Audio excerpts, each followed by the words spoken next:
In this episode, dedicated to the Chicago Bears, I will analyze 3 players who, in my view, deserve to have their contracts extended before the new season begins. We will also discuss a few other players who could potentially have their contracts extended, although the chances appear to be quite slim. However, our main focus will be on these 3 players. To start, let's talk about one of the Bears' most recent acquisitions, Joe Thuney. This athlete, with 4 All-Pro titles and 4 Super Bowl wins, joined the Kansas City Chiefs shortly before the start of free agency. Extending his contract seems like a logical and straightforward choice, especially considering that he still has 1 year remaining on his current contract, valued at $16 million. Allowing him to enter free agency next year would be a highly risky decision. I've heard comparisons to a player's situation last season, but this case is entirely different. First of all, the team has already secured a player in a crucial position with a favorable contract. Furthermore, having 2 high-level receivers for a long period brings its own challenges. In the previous case, there wasn't a noticeable decline in performance, but there was a strong conviction that the team could draft a receiver early, complicating the situation.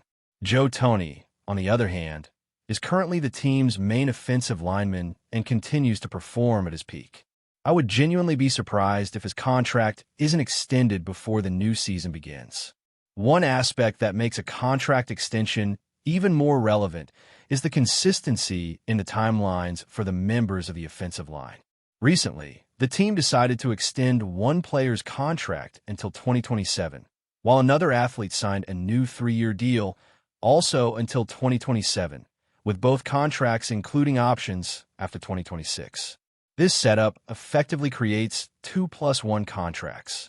A similar tactic could be employed with another player, offering a 2-year extension or even restructuring his current contract into a new 3-year deal, potentially valued at around $65 million.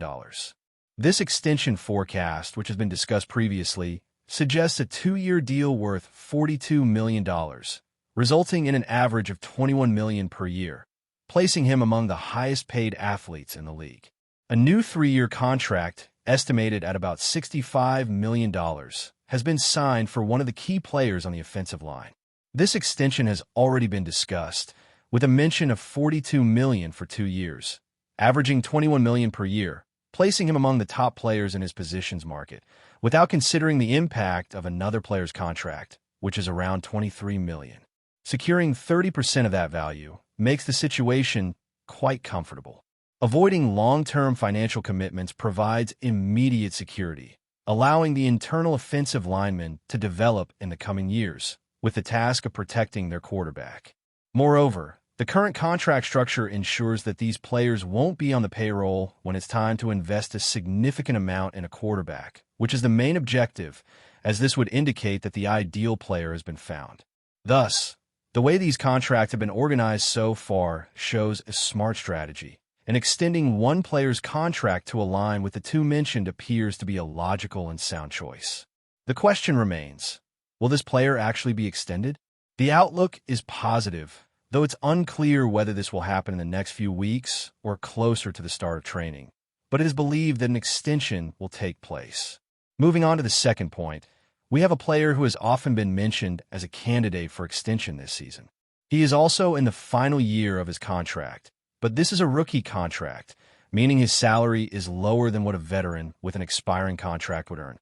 It's important to note that he was the first pick of a draft made by an executive, a second-round selection in 2022 at position 41, and he has shown to be a quality player.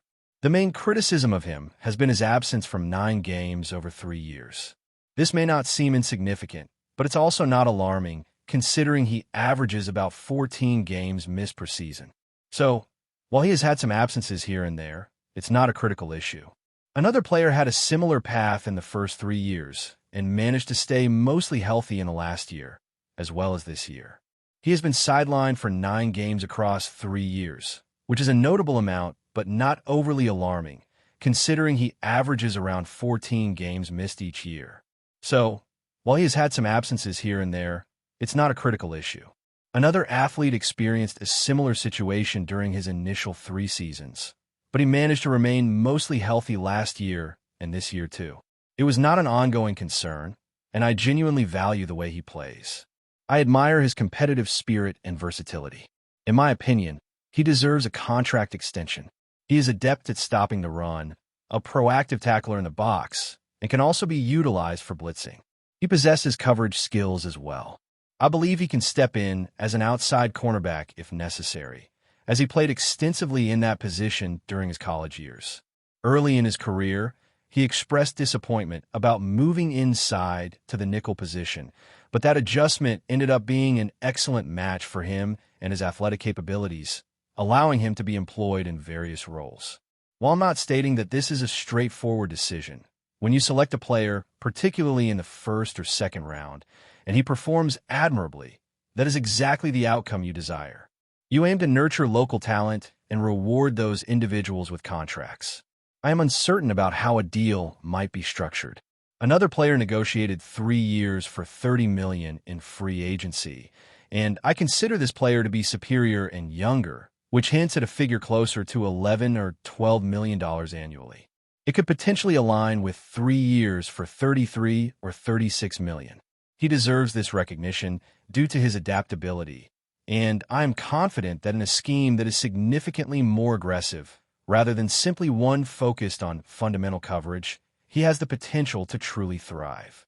Additionally, both head coaches promptly acknowledged his value to the team during their initial press conferences, which I do not view as insignificant. If you hold the position of general manager, it's natural to have a bit of an ego. You want your first draft pick to yield a positive return. I believe this player will be given an extension. Additionally, there's the possibility of negotiating a reduction in your bills by a significant percentage. By sending your bill to the app, it can search for alternative pricing and offer timely updates. Using a financial management app offers several advantages, allowing you to stop wasting money on unnecessary services and cancel subscriptions that are no longer useful. Many users have reported significant savings, with some accumulating considerable amounts by utilizing all the available features. Now, let's discuss the third player, a linebacker with a considerable track record. This will be his third contract in the league, and these contracts tend to be a bit more complex. Rookie deals and initial player commitments are usually more straightforward, as they are in their 20s.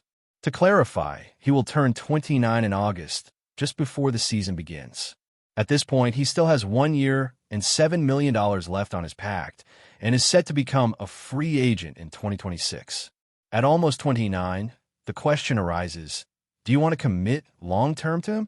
This brings added complexity. A young talent could be awarded a 3 or 4-year contract, while even an older player who continues to perform at a high level as a linebacker could be considered. I would feel comfortable offering a 2-year extension.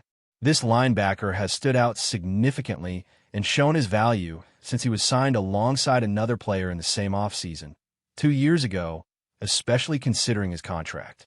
However, I believe he has outperformed his teammate in terms of performance. He's a player I'd like to keep for several reasons. First, he's been performing well, and I still believe he can continue playing reasonably well as he ages. While he's not an elite athlete, I think that in the coming years he can still play at a high level, and his costs shouldn't be exorbitant. I believe a contract extension could be made for less than $10 million per year. However, what are the linebacker options for the future? If a young player doesn't stand out this season, it could make sense to cut him, considering his contract in the next offseason. I'm thinking of proposing at least a 1-year extension to the linebacker, possibly 2. I'm not sure if a new 3 or 4-year contract would be viable, as that would put him in the 31 to 33 age range. He's not an exceptional athlete, and if he slows down further, it makes being a linebacker in today's league more challenging. However, I would consider offering him 1 year for $10 million, with 8 guaranteed, to ensure his presence for the next year. It's essential to have someone on the roster for the following season, and technically, he's on the roster, but if there's no significant development, the decision would become quite simple. Today, we'll analyze the situation of a few players and their prospects regarding contract renewals. With 1 year and $10 million already guaranteed for one of them, it's crucial to secure his continuity for the next season, as it's important to have a player like him on your roster. While Tremaine is part of the team, If it doesn't show significant progress under a coach's leadership, the decision to release him becomes quite clear. Therefore, extending one player's contract for another year seems like the most sensible option, providing greater flexibility in the next transfer window. What you don't want is to have to completely overhaul the linebacker core, which could happen depending on the choices made this offseason. Now, regarding the players who may be candidates for renewal, how would you assess them? If you consider a player as a top priority, followed by another, and so on, you can type 213. If your order is different, then type the corresponding number. I personally have a specific ranking in mind, with one player at the top, aligned with the others in the internal line, protecting the team's most important asset.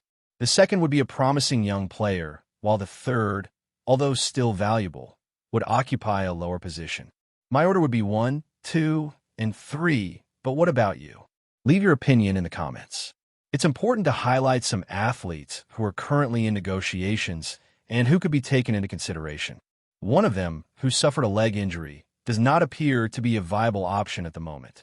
If he can demonstrate strong performance and participate in most of the games this season, we could reconsider this situation in the next transfer window or even during the season. But for now, he's not a viable alternative. As for another athlete, due to concussion-related issues, it wouldn't be wise to consider this possibility at the moment.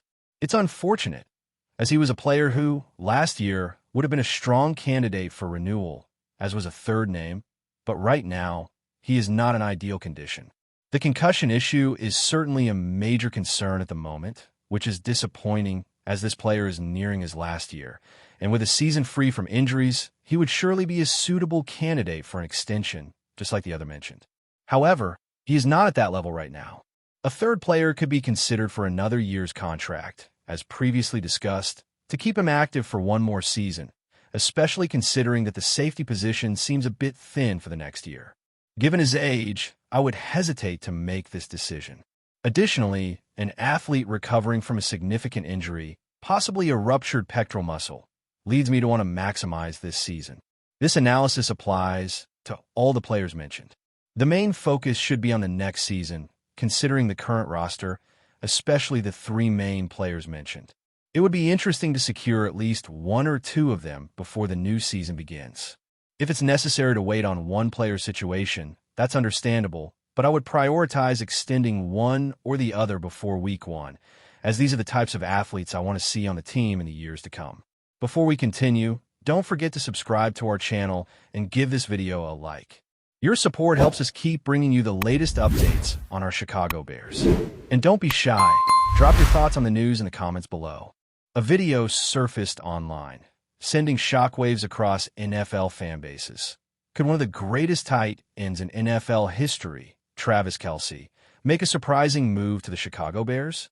With a record-breaking career that includes 4 Super Bowl appearances and countless accolades, the prospect of KELCE wearing a Bears jersey has captured the imagination of football fans everywhere. As the media buzz intensifies, speculation mounts about how this could transform the Bears' offense, and whether KELCE is truly contemplating a change of scenery in the final years of his illustrious career. KELCE, who has established himself as one of the most dominant players in the league, has built a reputation that transcends football. With 10 Pro Bowls, 7 All-Pro selections, and the record for the most receiving yards in a single season by a tight end, his on-field achievements are unmatched. But what would a move to the Chicago Bears mean?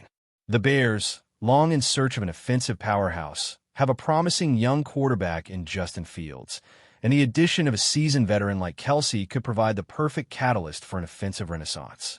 However, the timing couldn't be more intriguing. KELCE, currently under contract with the Kansas City Chiefs, signed a lucrative 2-year extension in 2024 that made him the highest-paid tight end in the league.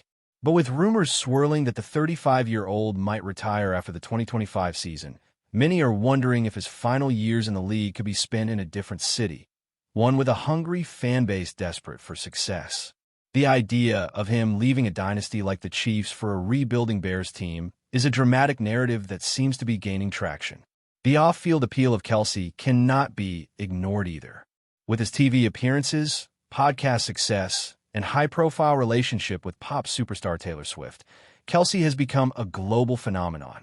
His potential move to the Bears could bring with it an entire wave of media attention, leading to an unprecedented spike in the team's popularity. Could this marketing and cultural boost be just what the Bears need to reestablish themselves as contenders in the NFC North? As the NFL offseason continues, all eyes will remain fixed on the future of Travis Kelce. Whether he decides to retire as a Chief or takes the bold step of joining a team like the Chicago Bears, one thing is clear: his decision will reverberate across the league. For now, the rumors will continue to swirl, leaving fans and analysts alike wondering if this story will end with the most unexpected chapter yet. That's it for this update. If you enjoyed the video and want to stay updated with exclusive news about our Chicago Bears, be sure to subscribe to our channel and hit that like button. We can't wait to hear your thoughts in the comments. See you in the next video.